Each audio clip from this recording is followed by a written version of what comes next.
Kuasa Kristus kan nyatalah, rahmani dan cemerlang. Ya Tuhan, inilah kami, keluarga Allah yang datang beribadah kepadamu. Kami datang dalam kesadaran akan kerapuhan kami, dan kami mau mengakui di hadapan bahwa kehidupan kami sebagai keluarga tidak selalu berada dalam keadaan rukun dan harmonis. Keluarga kami tidak luput dari konflik. Sebagaimanapun kami hidup bersama, seringkali kepentingan diri sendirilah yang lebih utama dari kepentingan bersama. Kami seringkali meninggalkan luka yang berujung pada gangguan mental di antara kami. Mental kami terkadang terasa tidak sehat. Kami mohon dalam kerendahan hati kami, dalam perenungan kami sebagai keluarga Kristen, kami mohon ampunilah kami, anak-anak-Mu yang lemah ini, dan kami mohon berikanlah kami hikmat-Mu Tuhan, agar kami disadarkan dari keegoisan dan keangkuhan kami. Kami mohon pengampunan Tuhan dalam nama Yesus Kristus penebus kami. Amin. Mari kita memuliakan Tuhan dari Kidung Jemaat 467 bait 1 dan 2. Tuhanku bila hati kawanku. Pikiran dan tuturku bercela, ampunilah. Saudara-saudara kekasih Tuhan, keluarga merupakan karunia Tuhan untuk membuat cinta Tuhan itu hidup di dunia ini. Maka sebagai hamba Yesus Kristus, saya menyampaikan berita pengampunan bagi setiap orang yang telah meracuni dan menodai bahasa cinta Tuhan dalam keluarga, bahkan membuat mental orang lain rapuh. Landasilah kehidupan berkeluarga dengan kasih guna mencerminkan pribadi yang telah diampuni Tuhan. Berita pengampunan bagi kita dari 1 Yohanes pasal 1 ayat 9. Demikian berita pengampunan ini. Jika kita mengaku dosa kita, maka Ia adalah setia dan adil, sehingga Ia akan mengampuni segala dosa kita dan menyucikan kita dari segala kejahatan. Demikian sabda Tuhan yang menjadi berita pengampunan ini, dan mari kita menyambutnya dengan memuji Tuhan dari Kidung Jemaat 353. Kidung Jemaat 353 bait 4. Yesus berjanji memberikan kasih-Nya kepada aku dan kau. Yesus berjanji memberikan kasih-Nya kepada aku dan kau. Petunjuk hidup baru bagi kita dari Mazmur 133 ayat 1-3, dan saya ajak sidang jemaat dikasih Tuhan kita baca secara berbalasan. Saya membacakan bagian-bagian kalimat yang mendapat dari sidang jemaat yang kata atau kalimat yang masuk ke dalam.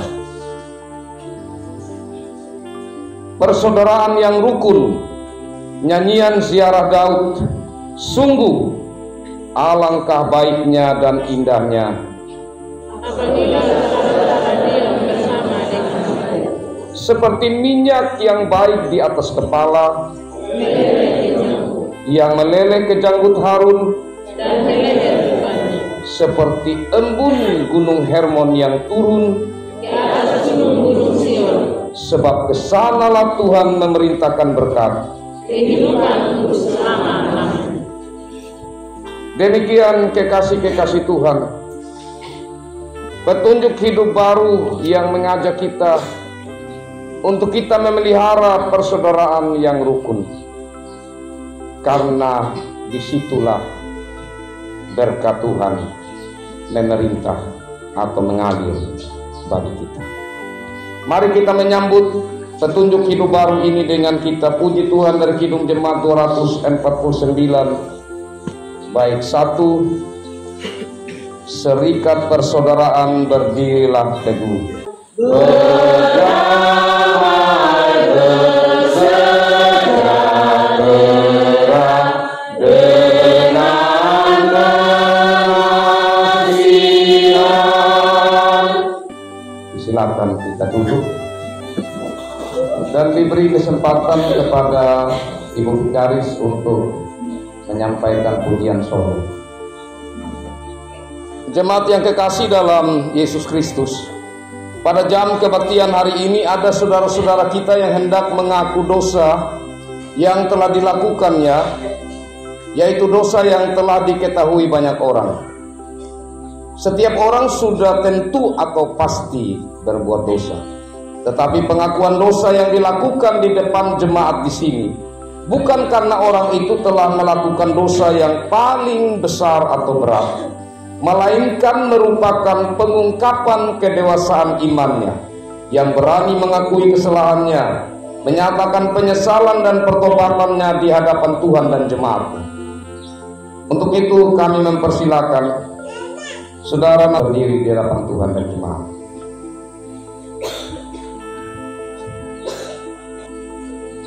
Ada 3 pertanyaan yang akan diajukan. Jawablah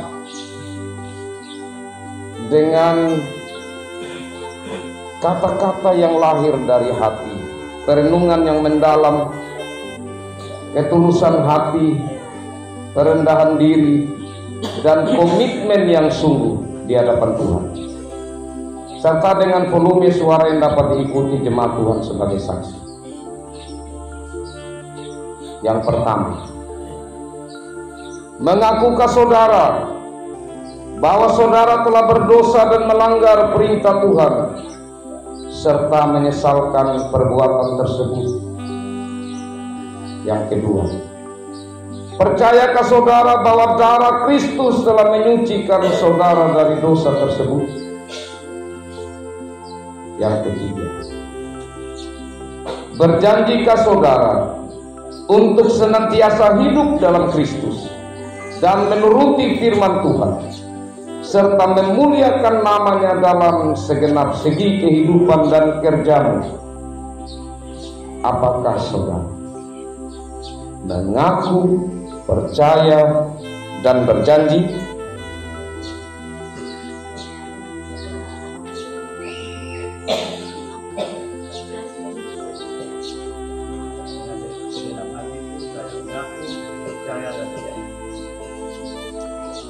Kekasih-kekasih Tuhan, ketulusan hati dan komitmen saudara Tuhan mendengar, dan kami jemaat Tuhan sebagai saksi tentu akan senantiasa mendoakan saudara. Mari kita satu hati, kita berdoa.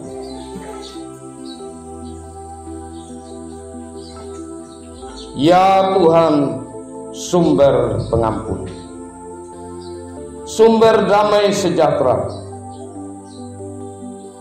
kuduskanlah saudara-saudara kami ini seluruhnya, dan kami mohon kiranya roh, jiwa, dan tubuh mereka Engkau pelihara dan memberikan kemampuan kepada mereka untuk mampu memelihara hidup mereka sehingga tak bercacat hingga kedatangan Tuhan Yesus Kristus. Amin. Silakan balik menghadap jemaat.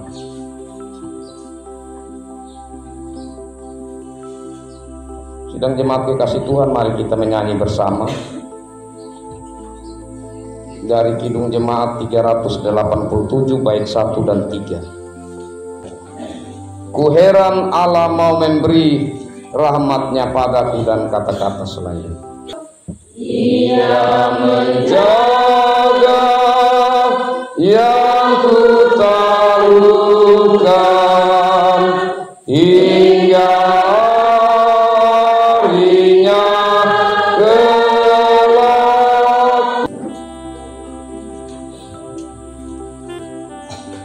Sidang jemaat kekasih Tuhan, kita masuk dalam pemberitaan sabda Tuhan. Firman Tuhan dari surat Yakobus atau kitab Yakobus. Yakobus pasal 3 ayat 13 sampai 18. Mari kita berdoa untuk pemberitaan sabda Tuhan. Ya Allah Bapa di sorga, kami sungguh bersyukur untuk kesempatan indah ini kembali Tuhan mempersekutukan kami. Dan kami sudah memuji memuliakan nama-Mu Tuhan. Itulah puji-pujian kami. Dan Tuhan sudah mendengarnya. Dan saat ini Tuhan yang akan bersuara dan kami yang akan mendengar. Tapi kami menyadari Tuhan bahwa untuk menjadi pendengar yang baik, untuk menjadi penyampai firman yang baik, hanyalah kalau Tuhan yang turut campur tangan. Karena itu saat ini kami mohon Roh Kudus Tuhan melingkupi kami, menolong kami, menjauhkan segala hal yang sia-sia, bahkan penggoda pencobaan yang mau mengalihkan kami dari firman, sehingga kami secara fokus sungguh-sungguh menunjukkan telinga, pikiran, hati kami kepada sabda-Mu. Dan kami juga mohon pada akhirnya Roh Kudus yang memampukan kami untuk kami lakukan sampai. Ya Allah Bapa di sorga, hamba-Mu yang Tuhan percayakan ini adalah manusia yang terbatas bahkan tidak layak. Mari Tuhan layakkan hamba-Mu ini untuk menyampaikan kebenaran-Mu. Dan Roh Kudus Tuhan kiranya yang berbicara lewat hamba-Mu ini. Kami semua diberkati oleh sabda. Mari datang dan berfirmanlah ya Tuhan. Dalam Yesus Kristus firman hidup, kami berdoa kepada Bapa di surga. Amin. Saya bacakan bagi kita sabda Tuhan ini dari Yakobus pasal 3 ayat 13 sampai ayat 18. Judulnya Hikmat yang dari atas. Siapakah di antara kamu yang bijak dan berbudi? Baiklah ia dengan cara hidup yang baik, menyatakan perbuatannya oleh hikmat yang lahir dari kelemah lembutan. Jika kamu menaruh perasaan iri hati dan kamu mementingkan diri sendiri, janganlah kamu memegahkan diri dan janganlah berdusta melawan kebenaran. Itu bukanlah hikmat yang datang dari atas, tetapi dari dunia, dari nafsu manusia, dari setan-setan. Sebab di mana ada iri hati dan mementingkan diri sendiri, di situ ada kekacauan dan segala macam perbuatan jahat. Tetapi hikmat yang dari atas adalah pertama-tama murni, selanjutnya pendamai, peramah, penurut, penuh belas kasihan, dan buah-buah yang baik, tidak memihak dan tidak munafik. Dan buah yang terdiri dari kebenaran ditaburkan dalam damai untuk mereka yang mengadakan damai. Demikian sabda Tuhan. Berbahagialah setiap orang dan kiranya juga saya dan saudara yang selalu rindu firman Tuhan, yang selalu memelihara melakukan dalam hidup sehari-hari. Shalom. Shalom. Kekasih-kekasih Tuhan, Rasul Yakobus dalam bagian yang kita ikuti firman ini, dia memulai kalimatnya dengan pertanyaan langsung kepada pendengarnya. Siapakah di antara kamu yang bijak dan berbudi? Ini pertanyaan menantang, sekaligus pertanyaan yang kembali direnungkan untuk mengoreksi diri. Kalau saat ini pertanyaan ini disampaikan kepada saya dan saudara, siapakah di antara kita yang bijak dan berbudi? Perenungan ini bukan untuk kita pertama-tama melihat siapa ya, siapa di antara kita. Tidak. Pertama-tama kita merenungkan diri kita. Apakah saya bijak? Apakah saya orang yang berbudi? Bijaksana itu bahasa wonkakannya Magen menyakap dan Magen menyakap. Gerano waling iata ya, atau nam Magen menyakap.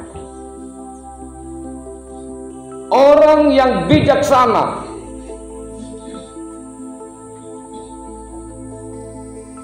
kalau saya mau bilang untuk mama-mama, bapak-bapak, bahkan orang muda, kita semua ini orang yang bijaksana. Tapi di sini Rasul Yakobus menampilkan dua model bijaksana, dua model hikmat, hikmat yang dari atas dan hikmat yang dari dunia. Kita semua orang bijaksana, tetapi bijaksana kita, hikmat kita yang mana? Apakah yang dari atas, yang dari sorga, atau yang dari dunia ini? Kita melihat cara Rasul Yakobus membedakan. Baiklah ia dengan cara hidup yang baik, menyatakan perbuatannya oleh hikmat yang lahir dari kelemah lembutan. Perbuatannya ini mengingatkan kita perbedaan antara cara berpikir dan juga apa yang dihadapi oleh Rasul Paulus dengan cara berpikir berhubungan dengan apa yang sedang dihadapi oleh Rasul Yakobus. Kalau Rasul Paulus bilang begini, dengan iman orang dibenarkan, orang diselamatkan. Yakobus bilang tidak cukup dengan iman, tapi harus ada perbuatan. Iman tanpa perbuatannya pada hakikatnya adalah mati. Tidak ada yang salah dengan kedua-duanya. Hanya Paulus sedang menghadapi orang yang belum memiliki iman yang teguh. Sedangkan Rasul Yakobus menghadapi orang yang sudah punya pemahaman tentang iman yang benar, tetapi perilaku mereka tidak seperti iman yang mereka tahu itu. Karena itu dia lanjutkan lagi tentang hikmat.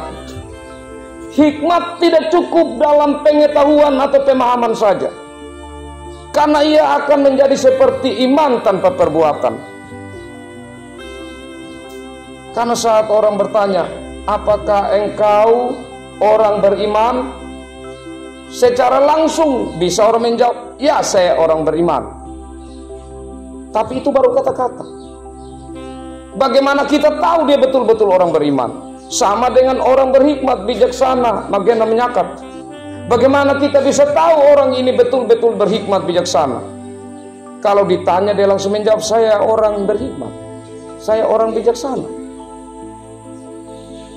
Orang bisa mengetahui seseorang benar-benar dia orang yang bijaksana, itu hanya dapat dilihat dari buahnya, dari perbuatannya, dari tindakan.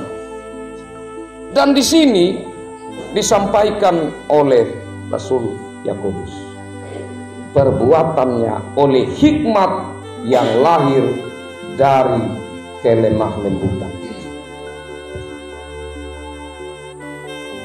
Ini bahasa Indonesia kalau salah dipahami kan bisa saja kelembutan, tapi ada kata lemah, sehingga seringkali disalah artikan bahwa kelemah lembutan itu adalah satu sikap yang negatif.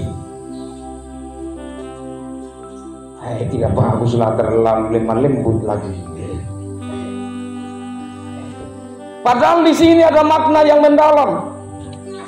Kelemah lembutan sesungguhnya berhubungan dengan perendahan diri di hadapan Tuhan, atau kalau di hadapan sesama itu rendah hati. Itu kelemah lembutan. Dia mampu untuk menahan dirinya, untuk menekan dirinya, untuk mencapai yang namanya kelemah lembutan. Yang berikut dia sampaikan di ayat 14, jika kamu menaruh perasaan iri hati dan kamu mementingkan diri sendiri, janganlah kamu memegahkan diri dan janganlah berdusta melawan kebenaran. Saya lanjut terus, nanti saya akan lebih fokus 17-18. Itu bukanlah hikmat yang datang dari atas, tetapi dari dunia, dari nafsu dunia, dari setan-setan. Sebab di mana ada iri hati dan mementingkan diri sendiri, di situ ada kekacauan dan segala macam perbuatan jahat. Intinya bahwa hikmat dari dunia itu adalah iri hati dan mementingkan diri sendiri. Karena dia terikat di dunia. Jadi yang dia pikir adalah dirinya, kepentingan. Kenapa di sini iri hati ini dicantumkan hal yang merupakan satu yang membawa kekacauan dan kejahatan? Karena kekasih-kekasih Tuhan, kalau kita ingat, kenapa sampai Kain membunuh Habel? Karena iri hati. Iri hati sangat berbahaya. Memang iri hati pada dasarnya adalah bagian dari dosa yang sudah tertanam dalam diri manusia. Itu tetap ada. Tetapi yang dimaksudkan di sini bahwa iri hati itu harus dikelola, harus dikendalikan. Karena kalau tidak dikelola, tidak dikendalikan iri hati itu, maka bisa terjadi hal-hal yang besar yang membawa kekacauan, yang membawa pertentangan, yang membawa persoalan yang besar, seperti yang terjadi antara Kain dan Habel. Itu bisa terjadi. Karena itu iri hati ini tidak bisa dipandang sepele. Hal yang berikut, mementingkan diri. Hal mementingkan diri atau kata yang sering kita dengar itu egois, ego. Tentang ego ini ada 3 bagian. Pertama, itu sehubungan dengan mementingkan saya punya pribadi sendiri. Yang kedua, berhubungan dengan keluarga sendiri, satu rumah tangga. Yang berikut lebih luas lagi, baik itu kepentingannya gereja, kepentingannya partai, kepentingannya kelompok tertentu, suku. Itulah kekasih-kekasih Tuhan yang seringkali kalau kepentingan satu dan yang lainnya bertentangan, maka disitulah terjadi konflik. Terjadi masalah antara yang satu dan yang lain. Dan konflik itu juga 3 bagian. Konflik pada diri sendiri. Saya mau beli apa? Saya mau beli ini, tapi ini juga saya mau. Itu terjadi konflik pada diri sendiri. Dan bagaimana untuk dia bisa mengatasi konflik yang ada di dalam pikiran, hati, batinnya sendiri. Konflik yang berikut antara saya dengan orang lain. Yang berikut lagi yang tadi juga, konflik antara suku dengan suku, kelompok dengan kelompok. Dan itu sering terjadi dan nyata. Dan inilah salah satu yang digumuli oleh jemaat Tukumada untuk mendoakan konflik demi konflik yang ada, yang terjadi dalam kehidupan kita.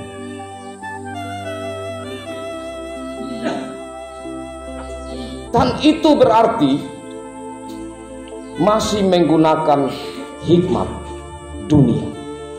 Sekarang mari kita bedah bersama Apa yang dibagi oleh Rasul Yakobus di sini tentang hikmat dari atas, hikmat dari sorga. Kalau dari dunia itu pasti sumbernya dari iblis, dari setan. Kalau dari atas pastilah sumbernya dari Tuhan. Dan kita bersyukur Tuhan sumber hikmat itu mau berbagi hikmatnya dengan kita manusia. Kita melihat ayat yang ke 17. Tetapi hikmat yang dari atas adalah ada 8. Bapak memperhatikan. 1, murni. Selanjutnya 2, pendamai. 3, peramah. 4, penurut. 5, penuh belas kasihan. 6, buah-buah yang baik. 7, tidak memihak. 8, ada 8. Tidak munafik. Mari kita lihat satu persatu. Murni, dalam bahasa aslinya murni itu bisa suci. Artinya di sini hikmat yang dari atas itu adalah yang tidak tercampur dengan hal-hal jahat. Jadi saat saya berhadapan dengan orang lain, dalam hati saya murni. Saya senyum tulus dari hati, bukan senyum omong kosong. Murni betul, saya mengasihi orang murni. Jadi pertama-tama yang penting sekali itu adalah kemurnian. Kemurnian atau kesucian juga di sini artinya terus berusaha menjaga hidup supaya kudus, supaya suci, supaya memiliki pikiran dan hati yang murni. Karena itu akan membawa dampak bagi diri sendiri dan orang lain. Yang kedua, damai. Siapa yang tidak ingin damai dalam hidup ini? Tetapi yang berbahagia adalah yang membawa damai. Kata Nats pembimbing, karena mereka akan disebut anak-anak Allah. Itu yang berbahagia. Tapi yang berbahaya adalah mereka yang pembawa konflik. Karena mereka akan disebut anak-anak siapa? Yang suka bawa konflik.